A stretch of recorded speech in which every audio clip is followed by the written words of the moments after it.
vaccination clinics when we're having them. Sometimes we have just microchipping only. We were planning to do that actually this month, but we have this going on now, so that didn't work out. But we do, and a lot of times we'll microchip in the field. If we happen to be at someone's house for some food or something, we'll just microchip while we're there. Yeah, Florida is a little bit different. They say it has to be done in a clinic here, so it's difficult. Oh, okay. It's difficult for us to hold, these pop-up clinics or something. I thought it was going to be a piece of cake, and I learned the hard way that it's not. So, but we find a strange thing here. And I'm happy to ask you this question to see if you find it there too, because it sounds like your program is really well accepted by people, even when you said the spay and neuter. And that's not so much here. And also, we give out free microchips every single day at either our Humane Society. I even gave them to our shelter to put in for reclaimed pets, and we give them out at the Animal Rescue Coalition. We do 2 different counties. And people just don't do it. And I find it extremely odd, even when our Humane Society has had their low-cost vaccine clinics. We've offered the free chips, and people just don't do it. It's like they're afraid to do it, or I don't know. Do you see that where you are, or do people just do it? I think for most of the population that we're working with, they don't understand it or know what it is. I think a lot of people think it's a tracking device that we're putting into their animal, and so they are very hesitant at first. And so for us, there's a lot of conversation and education around why the microchip is good.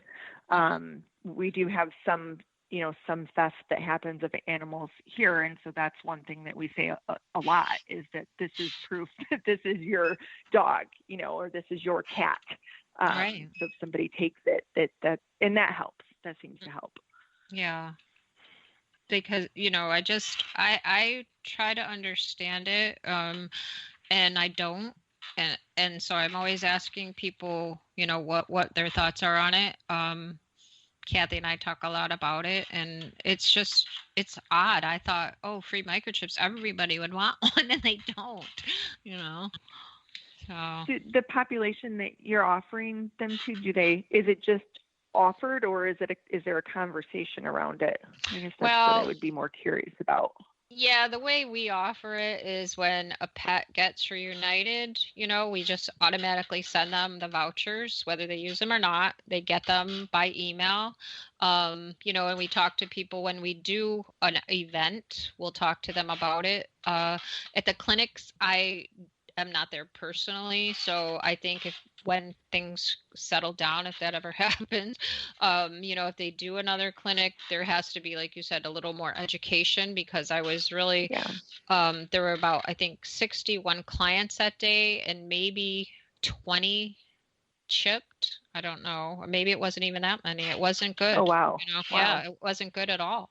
So, and the whole idea about tracking, that is something that people do believe, and it is not true. I mean, just think how great it would be, honestly, if they would track your pet, because if it got lost, you'd know where it was, Absolutely. Oh, boy. Yeah.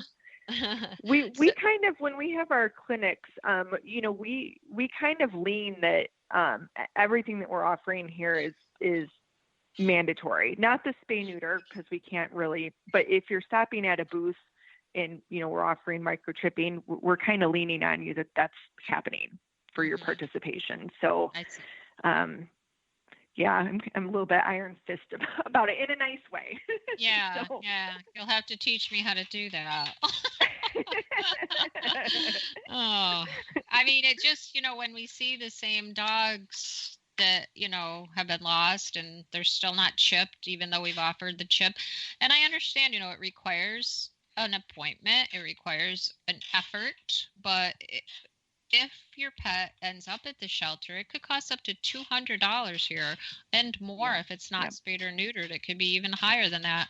If they're a repeat offender, it could be even higher than that. So, to have your pet chipped and it's scanned in the fields, it's a free ride home, So to me, it's just like, I don't understand, free versus $200 if the pet gets brought into the shelter. It just, it's kind of a no-brainer. I don't know. I know for our population here, transportation would probably be a huge factor if that's an extra trip, gas money, or even a working vehicle or sharing a vehicle with other family members that, may be working. Okay. That might be problematic. Yeah. That's why it would be nice. Oh, go ahead. No, I'm sorry. You go ahead. No, I was just going to say, I wish that we could do more clinics, like you guys are able to do. It would be so helpful. Yeah. So you were saying you find what? Regarding the transportation? I think it was about transportation. Oh, yes.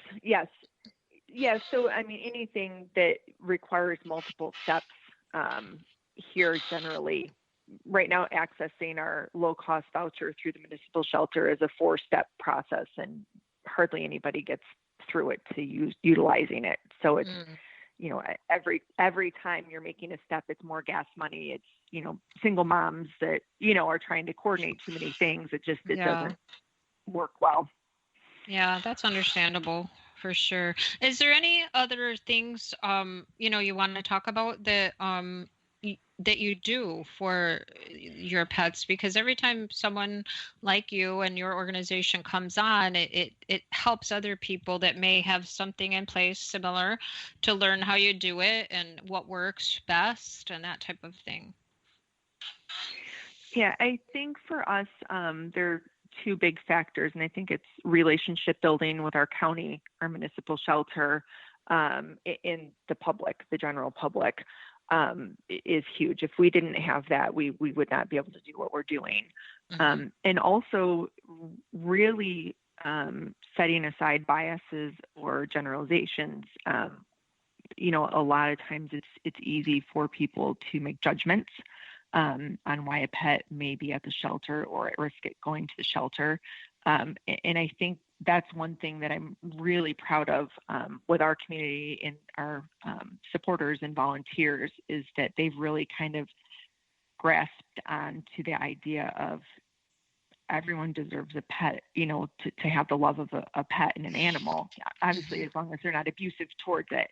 And a lot of times I'll see judgmental comments on Facebook, and I'll see people that I know are our supporters or donors saying, hey, wait a minute, you don't know this person's circumstances. And I just think that changing that culture is really important. Yeah, definitely. So would you like to just take a minute and tell everybody how they could look up, your Facebook page or any other information if they had any questions for you? Sure. Our Facebook page is Care for Pets, FOR spelled all the way out. So we are active on our inbox there if someone wants to message questions. Also, our email is info, INFO, at wecareforpets.org. We also have a website, too, which is wecareforpets.org. Okay. So, welcome to talk to anybody about anything. Yeah. Related to animal welfare. Yeah, I know, right? Yeah, I'm interested. I may be sending you an email because I'm interested in the whole ordinance changes thing because, I'd like to be able to help out in that, reclaim fee section a little better myself. So I want to thank you for being with me today. It's always good to hear about programs like this because every county, I feel, if they're able to do something like this, it is so important. I agree. Thank you for having me. You're welcome. All right, everybody. So this has been Stephanie Hicks of We Care for Pets, and you can find them again on their Facebook page, Care for Pets. And if you wanted to ask her a question, you can email info@wecareforpets.org. So remember, everybody, that a lost pet can't tell anyone where it lives. So please be sure your pet is microchipped and wearing its ID tags. And if it is chipped, be sure that microchip is registered and up to date. Thanks for joining us today. And until next time, take care and keep your pets safe.